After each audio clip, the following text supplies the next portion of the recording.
Hello guys, magandang araw po sa ating lahat. So sa wakas mga guys ay dumating na po ang aking pinakamatagal na hinihintay na Google AdSense pin mga guys. Dahil po kailangan po kasi ito para ang mga video natin na nawalan po ng ads sa YouTube ay maibalik. So kailangan daw dito ay dito raw siyang unitin. So mamaya mga guys, papasok ko na ang 6-digit pin sa aking dashboard sa may YouTube Studio. So yan, sa wakas. So ito kasi yung mga pinapangarap ng mga nagbablog na tulad ko mga guys, kasi kapag meron na po tayo nito ay ang susunod na po ay sasahod na po tayo kay YouTube.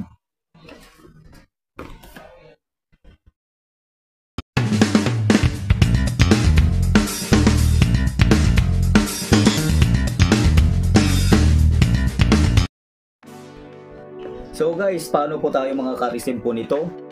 So ang first step nito mga guys ay pag may $10 na po sa ating dashboard sa may YouTube Studio natin ay mag-i-email na yan si Google AdSense sa ating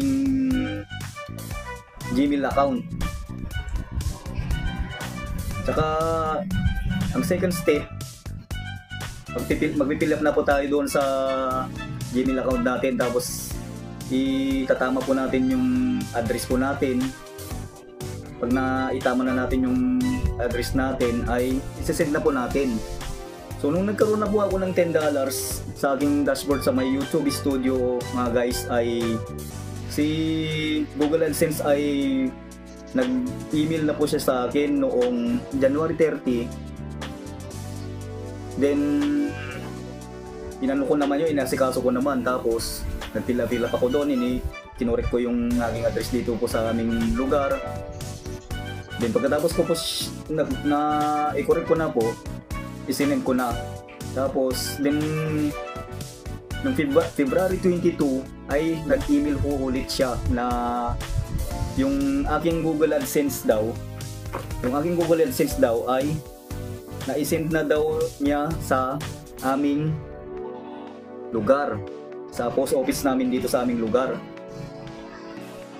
Then ako naman ay tuwang-tuwa, syempre matagal ko nang hinihintay ito dahil nagsiwalahan po lahat ng aking ads sa aking mga video sa aking YouTube channel.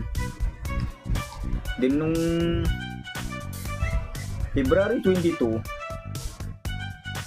kinabukasan, nagpunta po ako sa aming post office dito sa aming lugar. Then ang sabi sa akin ng empleyado doon ay sabi ay wala pa raw. Then sabi ko, sige kuya, kung wala pa pag sakaling dumating na pa-text na lang po ako para po hindi na po ako pupunta dito, sabi ko. Then sumunod ang mga araw na nagantay po ako ng nagantay, wala pa rin. Nagtataka ako kung bakit. Tapos nung natapos na po ang buwan ng February ay wala pa rin. Tapos nagtatanong na po ako sa aking mga kakilala kung bakit wala pa rin hanggang ngayon. Yung sabi nila, ang pinakamatagal daw na ma-receive to ay 1 buwan. Depende na lang kung may mali sa address mo na nailagay. Kasi talagang matatagalan daw pag mali daw yung address mo o number ng bahay nyo. Basta mahigpit mga guys, konting mali lang sa letra ng lugar nyo ay talagang matatagalan, madidiliw talaga. Baka minsan abutin pa ng 1 taon. Kaantay tulad na nangyari ng isang kakilala ko po na one year na ay wala pa, hindi pa dumarating ang kanyang Google AdSense. March 5 ay dumating na. So ito na po mga guys, ipapasok ko na po ang aking Google AdSense pin sa aking dashboard sa may aking YouTube Studio. So kailangan daw guys ay dito daw natin siya punitin dito sa side. Ito yung ano to, punitin para po makita po natin. Saka guys, pwede rin pang display dito sa ating dito sa bahay, dito sa ating kwarto. Pwede natin siyang ipalaminate para pwede siyang may dikit dito. Para kung may bisita kayo na masyal sa inyo, makikita nila na may na-receive ka na palang Google AdSense, sabi nila. Di ba? Tsaka dito, pwede rin dito sa taas.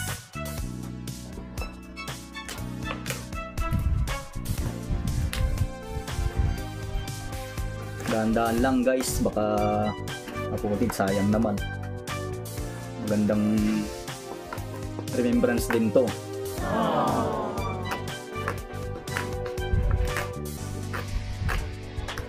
Dapat dahan-dahan. Then dito sa ibaba.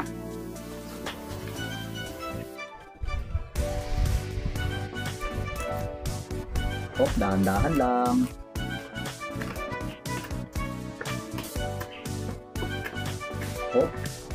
Dahan-dahan lang.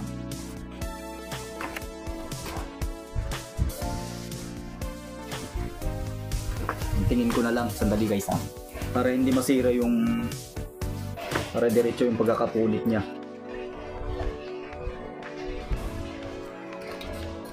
Diba?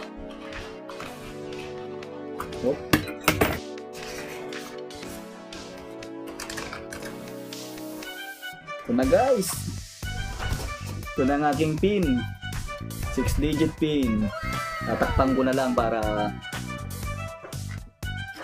safety. Ayos guys.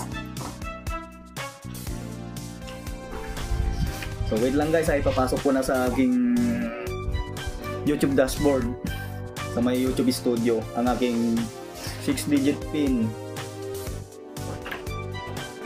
para may balik na ang aking mga ads, para tuloy-tuloy na kumandar ang aking sasahurin para makasahod na kay YouTube.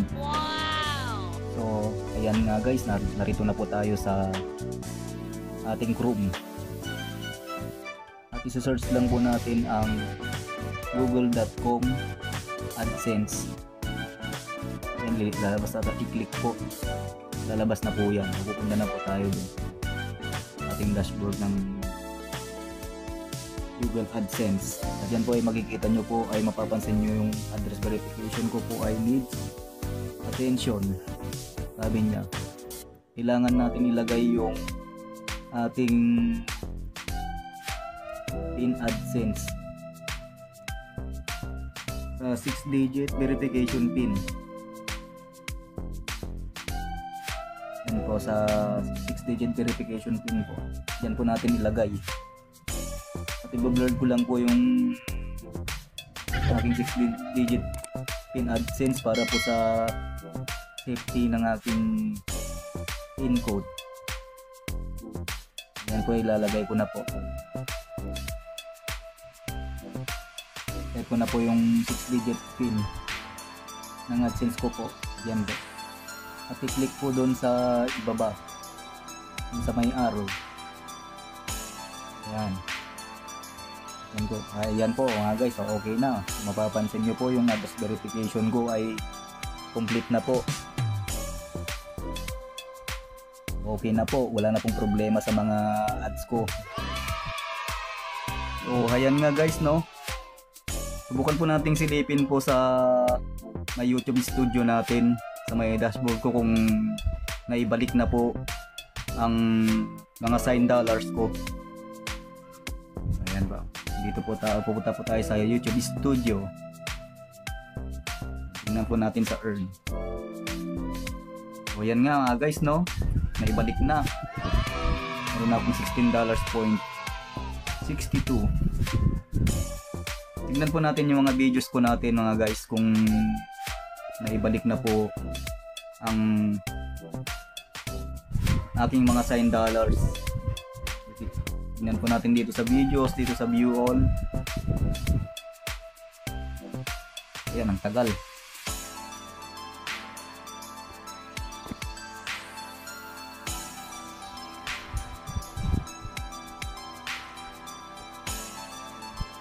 So yan nga guys. So yan nga guys, so bumalik na po yung mga sign dollars ko sa lahat ng mga videos ko. Ayan. Ayos. Kaka-income na po tayo mga guys. Naragdagan na po ang ating earnings po sa ating dashboard.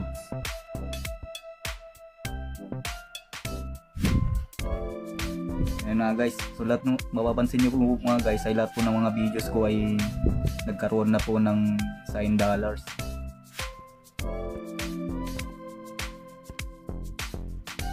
Ang katunayan lang yan ay okay na.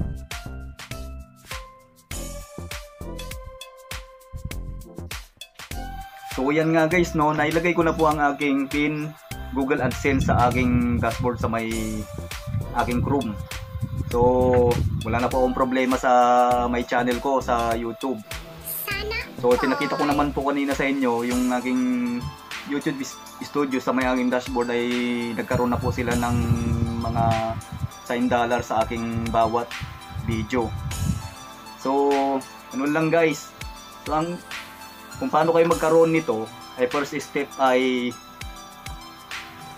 dapat mag-ipon muna kayo ng $10 sa inyong dashboard sa YouTube Studio. Pagkatapos nun, i-email kayo ni Google AdSense, then i-correct nyo yung inyong address sa inyong lugar. Pagkatapos pag na-send nyo na, mag-i-email siya sa inyo. And then pag nag-email na siya sa inyo, siguro halimbawa ngayon nag-email siya ngayon, kasi ako 13 days halimbawa nag-email siya ngayon, tapos 13 days bago dumating ang aking Google AdSense doon sa aming post office dito sa aming lugar. So ganun lang guys, ganun lang kadali kung paano kayo makakatanggap ng Google AdSense. So dito na lang po magtatapos ang video na to mga guys. At kung hindi pa naman po kayo nakasubscribe po sa aking YouTube channel ay paki-like, subscribe at click all notification bell sa aking YouTube channel mga guys, para po sa mga latest upload ko na videos ay updated po kayo palagi. So see you in my next vlog guys. Bye bye. Mag-ingat po tayong lahat. Bye.